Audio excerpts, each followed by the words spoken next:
சாய்ராம், என் அன்பு செல்லமே, என்னுடைய அழகான தங்கமே, உன்னை எப்போ பார்த்தாலும் எனக்கு ஒரே ஒரு விஷயம்தான் தோன்றும்.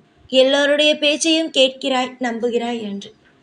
ஆனால் இன்று நான் உனக்கு சொல்லப்போகும் விஷயத்தை நீ கேட்டாய். ஆனால் நிச்சயமாக இனிமேல் யாரையும் நம்ப மாட்டாய். புரிகிறதா? உன்னுடைய குடும்பத்தில் எவ்வளவுதான் பிரச்சனைகள் இருந்தாலும் யாரும் யாரையும் விட்டு கொடுத்தது கிடையாது. அதாவது ஒரு இடத்தில் ஏதாவது ஒரு பிரச்சனை வந்துவிட்டது என்றால் உடனடியாக எல்லோரும் ஒன்று கொடுவீர்கள்.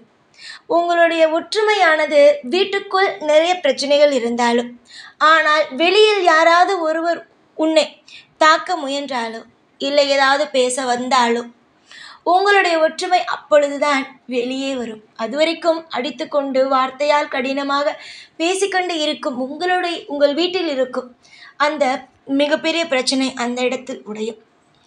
உனக்கு நான் இப்பொழுது என்ன சொல்ல வருகிறேன் என்பதை முழுமையாக கேள். உன்னுடைய குடும்பத்தை பிரிக்க வேண்டும் என்று தந்திரம் போட்டு பிரிக்கிறார்கள். அதாவது ஒவ்வொரு விஷயத்தையும் நீங்கள் யோசித்து யோசித்து தான் செய்கிறாய் நீ. ஆனால் சில விஷயத்தை யோசிக்காமல் செய்வதனால் வரும் விளைவுதான் இது. சில சமயத்தில் கோபத்தில் உன் குடும்பத்தில் இருப்பவரை பற்றி வெளியில் இருப்பவரிடம் சொல்லிவிடுகிறாய். இன்னைக்கு நான் என் குடும்பத்தில் இந்த சண்டை போட்டேன், இன்னைக்கு என் தம்பி என்கிட்ட வந்து இந்த சண்டை போட்டான், என் அக்கா வந்து இந்த சண்டை போட்டா, அம்மா அப்பாக்குள்ளே இந்த சண்டை வந்துச்சு, இப்படிங்கிற சில விஷயத்த நீ வெளியில் சொல்கிற. இதை மற்றவங்க அவங்களுக்கு சாதகமாக வச்சுக்கிட்டு எப்போ உன் குடும்பத்தில் கலகத்தை மூட்டலான்னு காத்திருக்காங்க. இதனால அவங்களுக்கு என்ன நல்லதுன்னா, உன் குடும்பத்துக்கு கெட்ட பேர் வாங்கி தரத்துக்கு தான். இங்கே தான் குடும்பம் தான் நல்லா இருக்கணும், தான் குடும்பம் தான் பேரில் மிக சிறந்து இருக்கணும் அப்படின்னு நினைக்கிறவங்க தான் அதிகமே தவிர, எல்லா குடும்பமும் நல்லா இருக்கணும் அப்படின்னு நினைக்கிறவங்க குறைவு தான். உன்னுடைய வாழ்க்கையில் நிறைய விஷயத்த நீ பார்த்துரு. நீ சொல்கிற சில விஷயங்கள் உன்னுடைய மனதுக்கு ஆறுதலான வார்த்தை கிடைக்கும் அப்படின்னு நீ நினச்சிட்டு சொல்கிற விஷயத்தினால உன்னுடைய வாழ்க்கையில் நீ எப்பயாச்சும் போய் யார்ட்டையாவது சொல்கிற. அதை வச்சு ஒன்றுக்கு ரெண்டாக பேசி நீ சொல்லாத வார்த்தையெல்லாம் சொன்னதாக காட்டிக்கிட்டு உன்னை தப்பாக பேசுகிறாங்க, உன் குடும்பத்தை பிரிக்கணும்னு முயற்சி செய்கிறாங்க. இப்போ உதாரணமாக நான் சொல்லணும் அப்படின்னா, நீ உன் குடும்பத்தில் உங்கள் அண்ணனுக்கும் உனக்கு ஒரு சண்டைன்னு வச்சுக்கோ. இப்போது என் அண்ணன் என்ன இன்னைக்கு கடினமான வார்த்தையால் சொல்லி திட்டாரு அப்படின்னு போய் நீ சொல்லும்போது அது ரெண்டாக எடுத்துக்கிட்டு போய் இன்னைக்கு அவங்க அண்ணன் கடினமான வார்த்தை சொன்னது மட்டும் இல்லாமல் அடிச்சுட்டாராம், இதுக்கு இவ பழி வாங்க போகிறாளாம் அப்படின்னு மற்றவங்ககிட்ட சொல்கிறது. மற்றவங்க அதை அப்படியே எடுத்துகிட்டு போய் உன்னுடைய அண்ணன்ட்ட சொல்கிறது. இப்படி நீ சொல்லாத சில விஷயத்த சொன்னதாக மற்றவங்க சுத்தரிக்கிறாங்க. முக்கியமாக ஒரு விஷயத்த சொல்கிற காதில் வாங்கு. ஒரு காட்டில் 2 சிங்கம் இருந்துச்சு. 2 சிங்கமும் நல்ல ஒத்துமையாக தான் இருந்துச்சு. ஆனாலும் சில நேரத்தில் சில பிரச்சனை வந்துச்சு. இந்த பிரச்சனையை ஒரு நல்ல ஒரு வழியாக எடுத்துக்கிட்டு ஒரு நரி என்ன பண்ணுச்சு, ஒரு சிங்கம் தனியாக நடந்து போயிட்டு இருக்கும்போது அண்ணன் சிங்கத்துக்கிட்ட போய் சொன்னிச்சு, உன் தம்பி உன்னை பற்றி என்ன பேசுகிறான் தெரியுமா, உன் தம்பி உன்னை பற்றி தப்பு தப்பாக பேசுகிறான், தைரியமாக ஆளாக இருந்தால் என்கிட்ட வந்து சண்டை போட சொல்லு அப்படின்னு சொல்கிறான், என்கிட்டயே இப்படியெல்லாம் சொல்கிறான் அப்படின்னு அந்த அண்ணங்காரன் சிங்கத்துக்கிட்ட சொன்னிச்சு. அந்த சிங்கம் கொஞ்சம் சுதாரிச்சுக்கிட்டு, என் குடும்பத்துக்குள்ளே நீ வர பார்க்குறியா, என் தம்பி இதெல்லாம் சொல்லியிருக்க மாட்டான், என் தம்பியை பற்றி எனக்கு இதெல்லாம் தெரியாதா, என் தம்பி எப்பேற்பட்டவன்னு நீ சொல்கிறத வச்சு என் தம்பிக்கிட்ட நான் சில விஷயத்தை பற்றி போய் கேட்டேன், நீ இப்படி சொன்னியா அப்படி சொன்னு கேட்டா அந்த நிமிஷம் என் குடும்பம் உடஞ்சிராதா அப்படின்னு கேட்டு அந்த நரியுடைய தந்திரத்தை புரிஞ்சுக்கிட்டு அங்கேருந்து அந்த நரியை துரத்தி விட்டுச்சான். அதே மாதிரி தான் உன் குடும்பத்திலையும் சில நரிகள் இருக்காங்க. அந்த நரிகள் உங்ககிட்டேருந்து செய்தியை வாங்கி அது 2-3 கோத்து உன் கூட பிறந்தவங்கள்ட்ட சொல்லி உன் கூட பிறந்தவங்களுக்கும் உனக்கும் மிகப்பெரிய ஒரு விரிசலை உண்டாக்குறாங்க. அதனால தயவு செஞ்சு உங்கள் குடும்பத்துக்குள்ளே இருக்கிற ஒத்துமையை என்றைக்குமே விட்டுடாதீங்க. இன்னைக்கு உங்கள் 2 பேத்துக்குள்ள சண்டை வந்திருக்கலாம், ஒரு மனஸ்தாபம் ஏற்பட்டிருக்கலாம், அதுக்காக உங்களுடைய கோபத்தை வெளியில் சொல்லாதுங்க. எதுவாக இருந்தாலும் நேரடியாக போய் உங்கள் உறவுகிட்ட போய் பேசுங்க. இது அண்ணன் தம்பியாக இருக்கலாம், அக்கா தங்கச்சியாக இருக்கலாம், அம்மா அப்பாவாக இருக்கலாம், கணவன் மனைவியாக இருக்கலாம். என்னைக்கு உங்களுக்குள்ள 3ஆவது ஒரு நபர் வராரோ அன்னைக்கே உங்கள் வாழ்க்கையில் எல்லாம் முடிஞ்சு போச்சுன்னு நினச்சிக்கோங்க.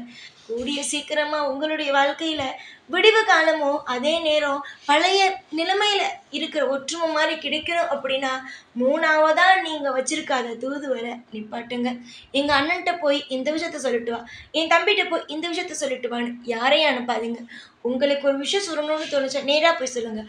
உங்களுக்கு ஒரு விஷயம் தப்பாக தோணுச்சுன்னா நேராக சொல்லுங்கள். திட்டணுமா நேராக போய் திட்டுங்க. ஒரு விஷயத்தை பற்றி பேசணுமா வார்த்தையால் எது வேணாலும் பேசுங்க. ஆனால் வார்த்தையை விடுவதற்கு முன்னாடி யோசிச்சு விடுங்க. அதுதான் நல்லது. ஏன்னா அடியை கூட தாங்கிக்கலாம், காலப்போக்கில் மறைஞ்சிடும். ஆனால் வார்த்தை அப்படிங்கிறது என்றைக்குமே அழியாத ஒன்று. வார்த்தையை பார்த்து விடுங்க, அதுதான் நல்லது. சின்ன சின்ன விஷயத்தை பற்றி கவலைப்பட்டுக்கிட்டு பெரிய பெரிய விஷயத்தை பற்றி கவலைப்பட்டுக்கிட்டு இருக்கிற உறவை என்றைக்குமே விட்டுறாதீங்க. இரத்த உறவு என்பது மிக மிக அற்புதமானது. அதை என்றைக்குமே தவற விட்டுட்டு பின்னாடி யோசிச்சு எந்த பிரயோஜனமும் இல்லை. ஒருத்தவங்க விட்டு கொடுத்தா ஒருத்தவங்க நல்லா பேசுங்க. ஒருத்தவங்க நல்லா பேசினா ஒருத்தவங்க விட்டு கொடுங்க. விட்டு கொடுத்து போகிறதுல எந்த தப்பும் இல்லை. உன் குடும்பத்துலேயும் விரிசல் இருக்குது. அதனால தான் சொல்கிறேன், என்றைக்குமே கோவப்படாதீங்க. இந்த ஜென்மத்தில் உங்களுக்கு இந்த அண்ணன் தம்பி கிடைச்சிருக்கலாம். அடுத்த ஜென்மத்தில் இதே அண்ணன் தம்பி இப்படி கிடைக்குமா அப்படின்னு கேட்டால் உங்களுக்கு தெரியாது. அதனால இப்போதைக்கு இருக்கிறத வச்சு வாழுங்க. நடுவில் உங்கள் குடும்பத்தில் 3ஆவதாக இருக்கிற ஒரு நபரை உங்களுடைய வாழ்க்கையில் உங்கள் 2 பேத்துக்கு நடுவில் விட்டுட்டீங்க அப்படின்னா அந்த நபரை உங்களால் அழிக்கக்கூட முடியாது. கொஞ்சம் நிதானமாக யோசித்து முடிவெடுங்க. நீங்கள் முடிவெடுக்கிறது மூலமாக தான் உங்கள் வாழ்க்கையில் இப்போ நடந்துக்கிட்டு இருக்க உங்கள் இரத்த உறவுக்குள்ளே நடந்துகிட்ருக்க போராட்டம் நிற்கும். முதல்ல நீ விட்டு கொடு.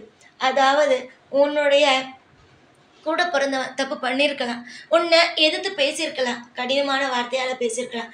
உங்கள் கூட பிறந்தவங்க தானே. சின்ன வயசில் சண்டை போடாதா? சின்ன வயசில் உங்களுக்குள்ள பிரச்சனை வராததா?